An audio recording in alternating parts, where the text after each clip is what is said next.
His experiences as a military combat veteran inspired him to get his Ph.D. and dedicate his life to helping first responders and military veterans deal better with the effects of trauma and lead better lives. Welcome to the Law Enforcement Today radio show. I'm your host. My name's John J. Wiley. In addition to being a radio broadcaster, I'm a retired police sergeant. For the latest news articles and much more, check out our website, letradioshow.com. In the Law Enforcement Today show, we'll be joined by special guests. We'll be talking about their experiences and issues affecting law enforcement officers, first responders, their families, their community, and victims of horrendous crimes. Be sure to like us on Facebook. Our page is Law Enforcement Today Radio Show.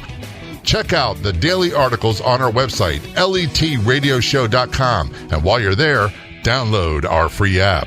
Another reason to like and follow us on Facebook. The mobile Facebook app, you can listen to the podcast there for free. So if you ever miss an episode of Law Enforcement Today show, it's always on the mobile Facebook app. You know, the one on your phone, which is free. It's easy to access the podcast and great articles, much more. By the way, feel free to send me a message. Say hello. If I can help you, let me know. That's on our Facebook page. Do a search on Facebook for Law Enforcement Today radio show. Be sure to click like and follow.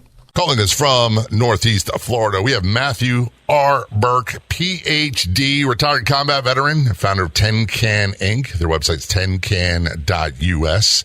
Also, check them out on Facebook, facebook.com/10. That's 10CAN. And you find them right there. Matthew, thanks so much for being a guest on the show. Very much appreciated. Hey, thank you for having me.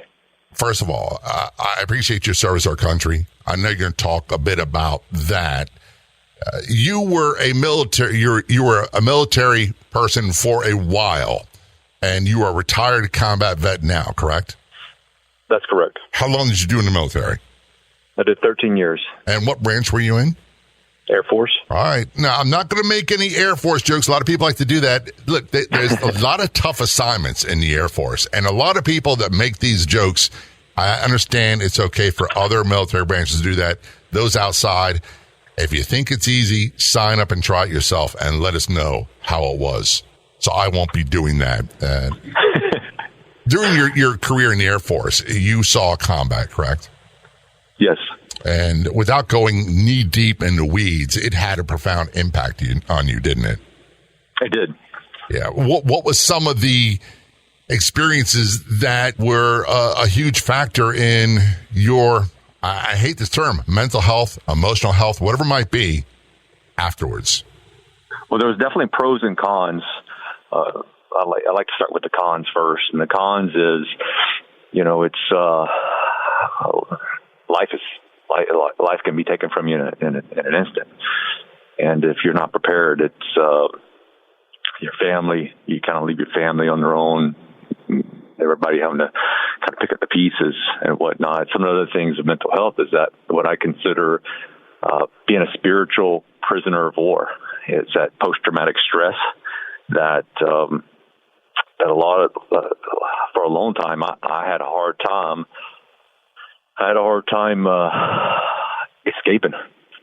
And those are the terminologies I use because when we talk about like spiritual warfare, it's really hard to understand something that we can't touch or smell or see. Right? It's really difficult. And so what I had to learn is how to apply my combat training to what's going on inside of me, what's going on inside my head, my command center, if you would. And that it started out as a con, but ultimately ended up as a pro. And what I've been able to do is take what I've learned in escaping from this spiritual prison and these constant attacks with these constant attacks from the enemy. That we carry stuff home with us, mm-hmm. and so it's really just tough to describe unless you've been there and done that. It is. And I tell people one of the best ways I can describe it was all the tools I needed to be a good street cop, everything I needed to stay alive. And by the way, going back to what you said earlier, if people realize how easily they could lose their lives or how easily they could be maimed, they would be in a constant state of panic. So I don't want people to think that. But all those tools that I needed eventually became a handicap for me having a pleasant life today. And I have to remind myself all the time. I'm not going to tell my story, but I have to remind myself all the time, hey, that was needed back then. It's not needed now. The situation now is not like then. Even though there are triggers, and I hate that word, I'm air quoting, that leads me to think I need to react a certain way because it reminds me of past incidents. Yeah, I actually like the word trigger because it's what we know as if you would, gunslingers. And if you're familiar with the trigger, when it first was designed, there was no trigger guards, and people ended up shooting themselves in the foot. It had a lot of mishaps, if you would. So what I teach a lot of people, and I had to teach myself this, is to build a guard around my trigger to protect not just myself but others, right? And so I actually like that word because it's something that most warriors can recognize. But going to the pro of seeing combat and seeing just the massive destruction of stuff that I witnessed over there, the pro is that I value life. I all this drama, the petty stuff that we face in a first world country, it's nothing if you've experienced what a lot of warriors have experienced, like myself, and and it's like, for example, the COVID pandemic. A lot of people were freaking out.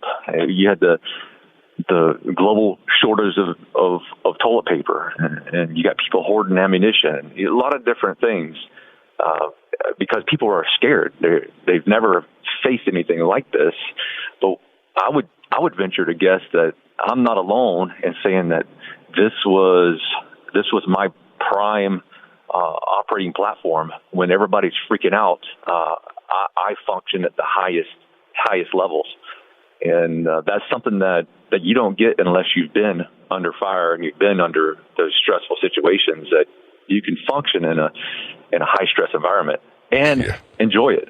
Well, and not that I enjoyed seeing all the death that was taking place with COVID.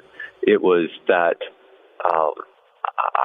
I just enjoy I enjoy being able to operate in high intense situations. And when everybody shut down, I stayed in the field, man, and what they call them in the Air Force, we call them nonners, non-essential personnel, right?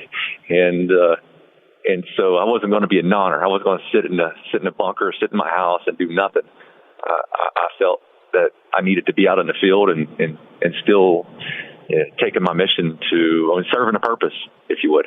Yeah, I agree. I was laughing earlier because my wife will say one of the classic examples is, and I know it sounds ridiculous, a tree frog jumped off of a sliding glass door and landed on her shoulder, and she went, "Oh, that's crazy." And I'm like, I did barely respond, and she's like, "How come you didn't come save my life?" And I was like, honey, it's not a life-threatening situation. I handle threatening situations differently. Yes. And here's part of the weird thing. Even after all these years, Matthew, part of me, deep down inside, as much as I dislike sometimes how it has affected me, I seem to perform better in crisis, chaos, and life-threatening situations than I do in the mundane you talked about. Yes. And she doesn't get the right response, and she's like, you're not even paying attention. Why don't you care? I think you could relate to that. I can, yes. That's the hard part. We're sitting down having dinner, and another guest talked about this. We're having dinner. We're trying to have a nice time. We see these TV commercials. Yeah, the couple's there. They've got the candlelight dinner, the nice restaurant. They're looking in each other's eyes, and they're having deep, heartfelt conversations and intimacy and all these things. And I'm trying to do that, and some guy's talking too loud in the corner. And I'm paying attention to what he's doing because it reads as a possible threat to me, and it kind of destroys the entire moment. Let's just put it this way. It doesn't wind up being like the television shows and movies. We're talking with Matthew Burke. He is a PhD. He's a combat veteran. He's the founder of 10CAN. We're going to talk more about his story, his mission afterwards, trauma, combat, you name it. It's all coming up on the Law Enforcement Today show. Don't go anywhere. We'll be right back. Have Have I got a deal for you? No, I'm not trying to sell you a bridge or swampland. Enter contests for your chance to win great prizes by subscribing to the Law Enforcement Today radio show email newsletter. All subscribers are automatically entered in all future contests. Sign up at letradioshow.com. Scroll down to the sign up area. That's letradioshow.com. Matthew Burke on the Law Enforcement Today show. Matthew is a retired U.S. Air Force combat veteran. He's a PhD. He's the founder of 10can Inc. 10can.us is a website. Also on Facebook, facebook.com/10can. Just do a search on Facebook for 10, number 10can. When we were talking earlier, I think one of the profound experiences for me, and I'm sure was for you, is, look, I want people to be comfortable in their beds at night and not be aware of how dangerous life really can be. And for me, it was a huge culture shock, the amount of violence that I saw.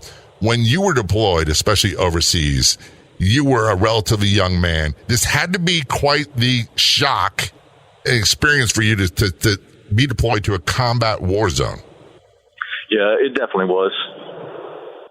Every little thing about that, the sounds, the sights, did that lead you into becoming a better combat veteran? Yeah, it did. It actually did. You know, although I was struggling with some traumatic stress, it allowed me to be more focused, honed in. It's what we call being seasoned, and kind of really being the master of your environment and situationally aware. Where you're checking corners, you're watching people more with more intent. You're reading body languages. You're sitting with your back in the corner. Different things of that nature. Yeah, my wife knows the routine. When we go out to eat, there's certain spots I'm more comfortable at and other ones I'm not. And she already knows. We don't even have to have she'll say periodically, this is good for you, isn't it? I'm like, yeah, this is perfect. That's awesome. Yeah, my family is very similar. They've been able to adapt, and it was a shock. Really, it was a shock for them when I came home and I was different. And my kid just the other day, she's 21, married to a Marine now, and we were going over kind of some history, and she's like, Dad, you come a long ways. I can appreciate you, but one of the biggest things was, I didn't like it when you came home different, and that broke my heart. Coming home, kind of as this different person. It's I don't know really how to explain it unless you've been there, done that, and that happens for military. It happens kind of instantly because we're exposed 24/7 for 6 to 12 months, whereas first responders, it can gradually occur over time because we just don't have a safe haven over there to where we can escape and get our minds and soul restored, if you would. One of the things you said, I think that's important, is when you came home. For me, I was exposed to so much violence and trauma and stress all the time that I had to leave Baltimore. I had to get out of the state of Maryland. I love being a couple hours away, but still it was too close. I moved to a totally different other part of the United States. I'm in Florida now, and I still walk around, not with my head on a swivel like I used to, not like it was when I was on the job, but eventually I still have those cues in there. And there's only two places I ever felt totally relaxed. Actually, three. One's Blue Ridge, Georgia, in the mountains, with no people around. Funny how that is. The other one is the Lower Keys, because it's so peaceful down there. And the other one's the country of Ireland. It's so relaxing and so little violent crime. I just didn't immediately felt the absence of threat of violence. So when you come home, there's got to be a difficult phase of changing and flipping that switch, for lack of better words. Yeah, it was definitely. I turned to the outdoors because that's where my childhood roots are. I turned to the outdoors for the healing and to and try to get squared away, if you would. But I'm with you, man. When I'm hunting and fishing, I feel at peace.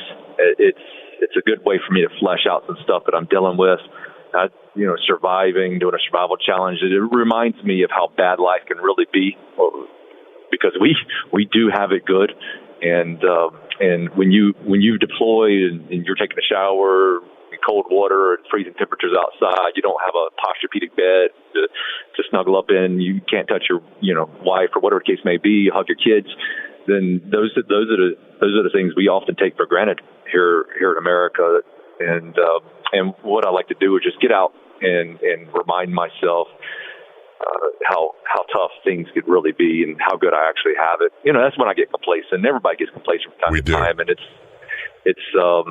one of the things that I'm able to lower my guard in is when I'm around my brothers. If I'm around someone in law enforcement, I trust them, and I feel like I can sit with my back to the door because they got my six, and it's important to be able to trust one another and have intimate friends that can handle their business. And that's one thing that you talk about, going out and being alone. That's really important because that helps us build a relationship with our Creator. But it's also important to remain in contact with our brothers and sisters, because fellowship, it's what strengthens us. It does, and you're absolutely right. When I am around other people that I trust, I know they got my back. I can relax. I don't have to be on guard. And it's not a conscious decision. For those who don't go through this, I want you to understand, be grateful you don't. And it's far better today than it ever was. I tell people, I have my scars. I'm aware of my scars. So the people who are important to me, like you said earlier, your daughter, they don't have to be. We don't have these conversations anymore because it's a non-issue in your life. And that makes me very, very happy, because there was a time where it was not that way, where it was a raw nerve all the time. And I was angry. I was short fused. I was reactionary, and I was distant. Maybe the term is isolation. I wasn't available emotionally for people who mattered to me. And what I was doing, Matthew, was I was pushing them further and further away. As a protective measure for them. Yeah, it got to the point where I feared my insides more than anything. And this was so weird. I felt like I was a burden and a drain on those who mattered to me. And whatever sense of emotional pride I had, and we'll get to the spiritual aspect in the next segment, because that's so important. But what spiritual connection I felt I had to the God of my understanding was gone, and had been gone for a long time. And I couldn't find a way to get back to that. And I tell people this. There was a time when I was a kid where I believed in Santa Claus and life was great. There was the biggest concern was, what are you getting for Christmas? There was no worries, no fears. And I was so far away from that guy that I was deeply ashamed. Not of things I'd done. I was deeply ashamed of who I became.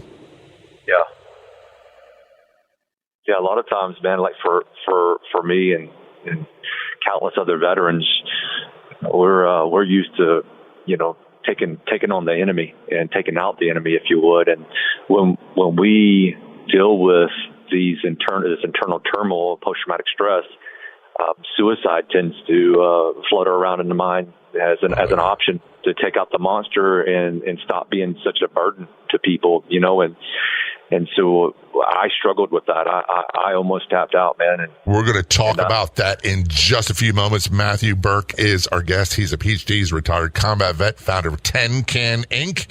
Our website is 10can.us. Online on Facebook, do a search for 10can, and you'll find them. This is Law Enforcement Today Show. We're going to take a short break. We'll be right back.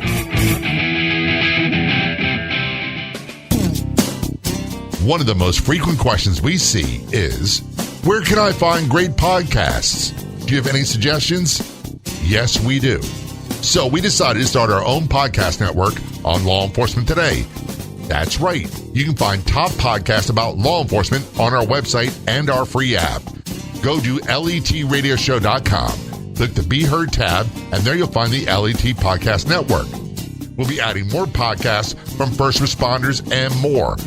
Again, to find the Law Enforcement Today Podcast Network, go to letradioshow.com and click on the Be Heard in our menu, or download our free app today at letradioshow.com. Return to conversation with Matthew Burke, PhD, on the Law Enforcement Today Show. That sounds fancy. He's a retired combat veteran. which is what I appreciate the most. He's the founder of 10CAN, which I also appreciate because they're dedicated to helping military, veterans, first responders overcome and find a better life in spite of trauma and the effects of trauma. Their website is 10CAN. It's number 10can.us. They're on Facebook. Do a search for 10CAN, and you will find them. We're going to rate Matthew. We were starting to talk about losing oneself, not just mentally, not just physically, the mission. I had a different mission in life when my career was over suddenly. But there was a huge loss spiritually, a lack of connection with people who mattered to me, a lack of connection with not getting religious with my higher power, with God, and feeling like I was ashamed of myself and a burden on my family. And immediately I got the reaction from you that it was similar for you. It definitely was. Yes. How would you explain that? And it sounds so nonsensical, but it really isn't. Something in me changed. And I can't know if you can explain it, but something in me changed and I was no longer the same guy. And I was trying desperately using willpower to be the guy I was before all this stuff happened. Was that a good way of explaining it for you?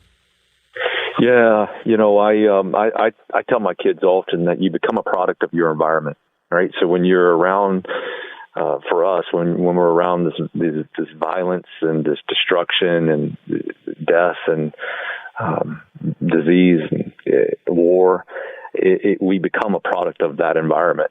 And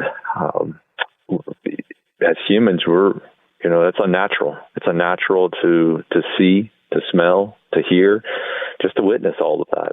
And when we do witness it, it becomes problematic. And what we have to do is spiritually, we have to learn how to apply our tactical skills that we exercise on the outside to an enemy, to the enemy within. And for law enforcement, it should be an easy transition. Military combat should be an easy transition. But what about firefighters? How does a firefighter take what they know in fighting fires and saving lives and apply it to their spiritual war that they deal with? And so it's something that I've explored, I've researched, and I've developed kind of this formula that saved my life. And my faith is the foundation of it. But there are 10 life elements that you have to balance. You have to balance. If one of those elements are off, it's like a spoke in a wheel. That wheel becomes wobbly, and that's what happens in your life. If any one of those life elements are off, you become unbalanced, and then chaos can ensue. At the end of the day, we're trying to achieve joy, and the only way to achieve joy is to take the enemy captive and put him in prison, and that's the enemy within. Right? I'm so glad you said that. The enemy became me. Yeah, and I was a guy I didn't want to be. Here's part of the problem, and there's a term I see quite often, and sometimes it aggravates me. And other times I'm like, yeah, they're spot on. And it's a term, spiritual injury or moral injury or moral conflict. Part of it was I was raised my entire life to be a certain kind of guy. Be a gentleman, be this, be that, be ready if you need to defend yourself and your family, but be a gentleman the rest of the time. And then I found myself, Matthew, in really bad life and death situations, and I was capable of extreme violence, and it's almost like it's a totally different side of me. And without getting crazy deep into this, there's a very primitive part of me that I was shocked that was around that actually, I don't want to say celebrate because that's not the right word, was happy I overcame the threat to my life and was very primitive. And what that did, Matthew, is it created a huge conflict in me. I was capable of doing things that I didn't, the conflict, the moral injury, whatever it might be. And I felt guilty. I didn't do anything wrong. I did what was required to stay alive, but I carried around, again, that word shame. Was that an issue for you? I don't believe it was a non-issue, but I don't believe it was a real issue. Being a product of the environment that I was in, I did start struggling with these hostile feelings, this hypervigilance, this these I'm going to use the word triggers, loud noises, whatever the case may be. And I became violent, violent because I was expecting violence, and unnecessarily I would react to situations where it caused issues, and I found myself being an enemy to my family, the people that I cared about the most, and that within itself, kind of traumatized and morally wounded me that I could possibly hurt those who I loved the most, and my job is to protect them. Right. And I was becoming the problem for them, not physically hostile, not emotionally or mental hostile, because they never got abused, they never got anything that may be classified as domestic violence. I was never at that point, but I was short of that point, and I thought about committing suicide, man. I thought about taking the enemy out, and that enemy was me. And that's something that I came really close to. And anytime I talk about it in public, I usually get back to where I was emotionally, and I just well up, man. And I really have a hard time talking about it because of how good life is now. I chose to live. I chose to fight forward. And had I not made that decision that to fight this enemy and to know and to recognize that I'm good people, my family loves me, I love my family, and I just need to get through this. If I wouldn't have noted that, man, I'd have been out. And what I've been able to, the impact I've been able to make in my family's life and in the lives of countless others, I just bask in how good God is and the opportunity to continue serving and having purpose in my life. That just. I get it 100%, 150%. And I hate that saying, but it came to the point where, and I don't know the right words to use, but I'm going to go back to something early in the conversation. You said when you were around your brothers, your combat veterans or other first responders, and you know they got your back, they know they're not going to let anything bad happen to you, you can relax. I needed to find that connection with God so that I could feel like I had somebody to depend on that had my back all the time and that I could relax. And I'm going to paraphrase this right now. Nothing about God changed. It was my perception. It was me who changed. I needed to get back to that kid. Remember I talked about the kid earlier that believed in Santa Claus and life was good? I needed to find a way to try to get back to some sort of that state of mind. Is that what you found for you? Yeah, absolutely, man. There was a sign hanging up in Linden Church of God that I went to as a kid. It said, "If God seemed far away, who moved?" And so that stuck with me for quite some time, and I've taught my kids the same thing, And what I learned is to tap into my five senses and to kind of reminisce on my childhood. What did I enjoy about my childhood? And then how can I bring back those positive memories? And through hunting and fishing, I was able to do that. The smell, the sight, the sounds, the feel of the environment in the spring chasing turkeys, or in the fall, pursuing whitetail, or now it's alligators, man. I'm big into hunting alligators down here. Take a short break. We're going to talk more about how Matthew found relief, not just through his spiritual life, which is a big part of it, but also the outdoors. This is Law Enforcement Today's show. Don't go anywhere. We'll be right back.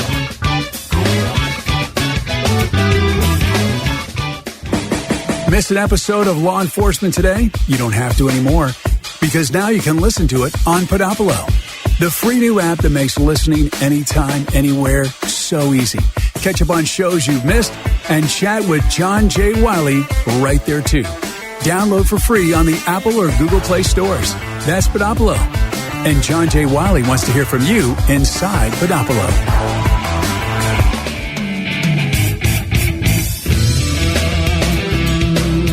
Return conversation with Matthew Burke on the Law Enforcement Today show. He has a PhD. He's a retired combat veteran. He's a founder of 10 Can Inc. That's number 10. And their website is 10can10can.us. They're on Facebook. Do a search for 10can Inc. and you will find them. I want to thank you so much for not just your service. I know that's said a lot. And if you're like me, I don't know how to reply to it. So most of the time, I've conditioned myself to say you're welcome because that's the appropriate thing to say. And I appreciate even more talking about how combat affected you, how things damaged your life afterwards. There must have come a point, and maybe you said you were considering tapping out. You're considering, dying by suicide. That had to be a bottom for you, and you decided, I'm going to do things differently. What are some of the things? What did you do, and where are you at today? Oh, some of the things that I did was just getting back to having a purpose and serving. In prayer and supplication, I finally heard from God, and it wasn't some. It's just quiet breeze, man. Like it talks about in the Bible. And sometimes He talks to you in different ways, man, through dreams or whatever the case may be. But I heard from Him, and it was this organization that I was able to build up from the tailgate of my pickup truck, if you would. And one of the things that I've learned on this journey in 15 years of research and development on adolescent development and then trying to reach warriors and show them a better way forward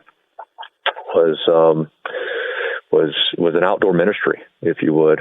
And we do things a little different, man. We're considered a parachurch, but it's I've never heard that term before, parachurch. Yeah, is that a new one? Unique. Yeah, it's relatively new. It's starting to float around a little bit, and I held on to it. I like it because where two or more are gathered is what the Bible says. When two or more are gathered, there He'll be. And so when we get together on these adventures, we'll get around the campfire, and what we use is called vicarious ministry. And vicarious ministry came out of my findings of vicarious trauma, and that is that people like to listen, and such as eavesdropping. They'd rather eavesdrop than be talked at, right? So, yeah. So what we've done is just hang around the campfire and just have conversations, and I'll pick someone that I know has been through it, and they've been able to overcome it, or they found faith, and we'll have a conversation, and before you know it, everybody's weighing in, man, and then we're just fellowshipping. And that's got to be where the healing starts for many people. It is, man. It is to be able to find that escape. And so what we do outside of kind of the devotions, if you would, of vicarious ministry, we like to evangelize through action, adventure, and the great outdoors, right? So we want to show people the love of Christ. We want to show people how they can find the living water, the well of life, if you would. And so through those action-based steps, we lead warriors back to their childhood roots, and we use the five senses to do that. Whatever they say, hey, man, I used to walk on a beach when I was a kid, man, and that used to bring me so much memories. Well, let's go for a walk on the beach. Let's do this, right?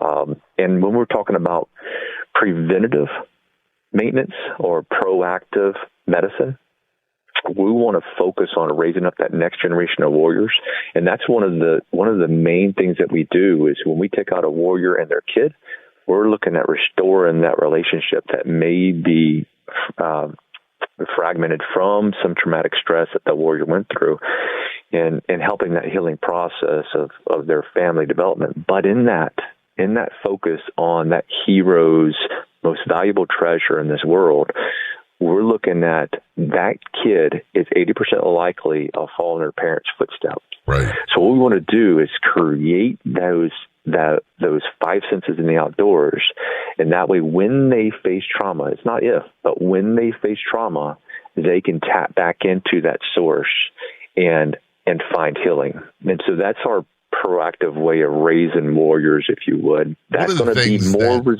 it's going to be more resilient than what we're facing today. Because everybody's going to experience trauma. That's what I was trying to get at. Military's going to experience it. Our first responders are going to experience it. Look, the mom and dads the person who sells cars for a living is going to encounter trauma, and some of them are going to have tremendous impact, and it's going to affect them. One of the things I think you are alluding to is you said, let's go back to and do things that you took a lot of pleasure from and got a lot of relief from when you were a kid, and let's do those things. Two things came to mind. One is a thought that I was taught a long time ago, and I try to remember to do this, is to change a thought, I have to move a muscle. I have to do something. If I sit around thinking, it's going to go to bad places. The second one is in combat, whether it be military combat for you guys or street cops like myself, we develop a suit of armor. And that suit of armor is designed to protect us. However, that suit of armor becomes rusty and it becomes a prison, and it creates a life we don't want. And I have to find a way to take that armor off when I don't need it. And by doing things outdoors and using that word you use, vicarious ministry, when I listen to other people, I move a muscle and I can do things and I can change my state of mind. Yeah, absolutely, man. It's a pretty powerful finding that I write about in my book, Saving Heroes, and it's I share my journey through that book and the formula that we use through our organization, and that formula has been 100% successful in saving over 3,500 warriors from committing suicide, and that's this formula is back to basics. It has faith built into it, not really necessarily religion, because with religion, I love religion. Don't get me wrong, I love the church, but what we've done is create denominational segregation within our country, within religion, and so religion has gotten a bad rap, and the word and the phrase religion has really turned people off, especially warriors who may be having some anti-authoritarian issues because even of the term ministry can shut people down. Remember you said earlier, if my relationship with God has changed, who moved? Yep. That's we're being influenced by outside sources, and a lot of these outside sources are organizations, institutions, the media, news media, print, whatever it might be, that are designed to make a profit. So we're being led by people who have profit in mind instead of healing. You mentioned earlier, and I want to get to this, what you do. You have a book. What's the name of that book? Saving Heroes. And where can people get it? It's published online. You can get it from Barnes & Noble, Amazon, my website, MatthewBurkeBooks.com. There's a variety of ways to be able to get it. Now let's talk about your organization. See, you became a PhD and you decided to help people. And a big part of that is 10CAN. Tell us about 10CAN, what you do, where people get more information. Yeah, our mission is to save heroes, raise warriors, and restore hope. That's it in an elevator statement. But the core of our mission is to lead our warriors and their families to Christ, and we do that in a very unique way. Some don't even realize it's happening. Some know. I always want to let people know that this is who we are as an organization, brother. We serve atheists. We're very diverse. We serve Muslims, we serve Buddhists, we serve everybody. Now, we don't force our beliefs on anybody. We're just out here having a good time and showing people the way to joy, right? And we hunt, fish, survive. I'm building a waterfront retreat center in St. Augustine, Florida.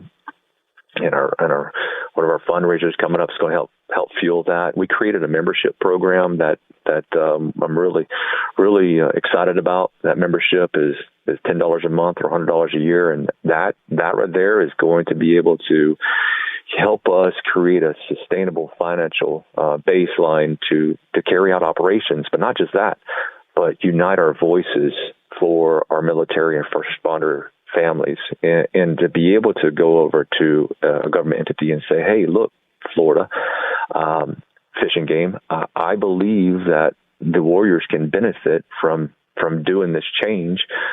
Would you listen? And if we have the membership base, the numbers, they're going to listen.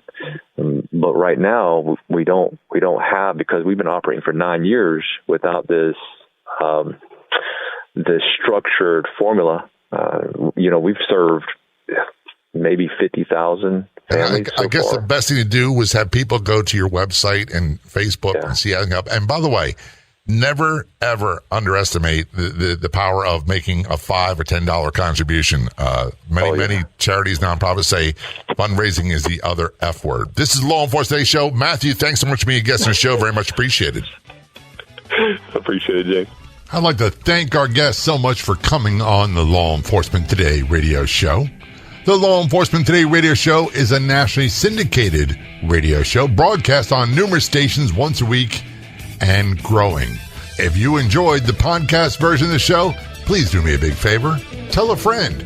I'll be back in just a couple days with a brand new episode of the Law Enforcement Today radio show and podcast. Until then, this is John J. Wiley. See ya.